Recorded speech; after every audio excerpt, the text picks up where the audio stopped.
ജില്ലയിൽ കനത്ത മഴയെ തുടർന്നുണ്ടായ പ്രളയക്കെടുതിയിൽ 13 ഗ്രാമങ്ങളെ സാരമായി ബാധിച്ചതായി മന്ത്രി സണ്ണി ജോസഫ് വാർത്താസമ്മേളനത്തിൽ പറഞ്ഞു. ജില്ലയിൽ നിലവിൽ 13 കേന്ദ്രങ്ങളിലായി ദുരിതാശ്വാസ ക്യാമ്പുകൾ പ്രവർത്തിക്കുന്നു. 650 പേരെയാണ് നിലവിൽ ഈ ക്യാമ്പുകളിൽ മാറ്റി പാർപ്പിച്ചിട്ടുള്ളതെന്നും മന്ത്രി പറഞ്ഞു. കണ്ണൂർ ജില്ലയിലെ ഇനി രണ്ടാളെ കൂടി പുഴയിൽ കാണാതായ രണ്ടാളെ കൂടി കണ്ടെത്താനുണ്ട്. അതിന്റെ തെരച്ചിൽ ഊർജ്ജസ്വലമായിട്ട് നടക്കുകയാണ്. ചെറുവഴിയിലും അതുപോലെ പേരാവൂര് തൊണ്ടിയിലും കാണാതായ ആളുകൾക്ക് വേണ്ടിയിട്ടുള്ള തെരച്ചിൽ. 13 വില്ലേജുകളാണ് കൂടുതലായിട്ടും ബാധിച്ചിട്ടുള്ളത്. അതുപോലെ തന്നെ 13 സ്ഥലത്ത് ക്യാമ്പുകൾ, ഒരു ക്യാമ്പ് അവസാനിപ്പിച്ചു. 13 സ്ഥലത്ത് ഇപ്പോൾ ക്യാമ്പുകൾ നടക്കുന്നുണ്ട്.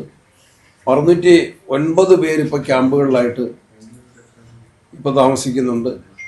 അതുപോലെ തന്നെ പാലങ്ങളും റോഡുകളുടെയും തകർച്ചയുണ്ട്. അതിപ്പം മരാമത്ത് വകുപ്പ് റിപ്പോർട്ട് ചെയ്യുന്നുണ്ട്.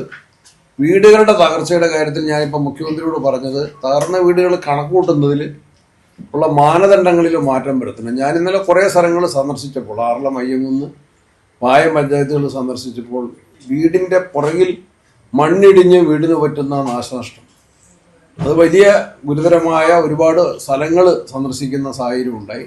2018 വെള്ളപ്പൊക്കത്തിൽ കരിക്കോട്ടക്കരിയിലും എടക്കാലത്തും ഒക്കെ വീട് തകർന്നതിന് സമാനമായിട്ടുള്ള വലിയ സംഭവങ്ങളുണ്ട്. അത്തരം വീടുകളുടെ നാശനഷ്ടങ്ങളെയും പൂർണ്ണ നാശനഷ്ടമായിട്ട് പരിഗണിക്കണമെന്ന് ഞാൻ ആവശ്യപ്പെട്ടിട്ടുണ്ട്. പാലങ്ങൾ തകർന്നതിനുള്ള പുനഃസംവിധാനം എത്രയും വേണം എന്നാവശ്യപ്പെട്ടിട്ടുണ്ട്. ഈ കണ്ടെത്തേണ്ട രണ്ടാളുകൾ പുഴയിൽ കാണാതായത് അവർ മിസ് ചെയ്യുന്ന ആളുകൾ കാണുന്നുണ്ട്, പക്ഷെ കണ്ടെത്താൻ കഴിഞ്ഞിട്ടില്ല. അന്വേഷണം നല്ല നിലയിൽ പുരോഗമിച്ചുകൊണ്ടിരിക്കുകയാണ്.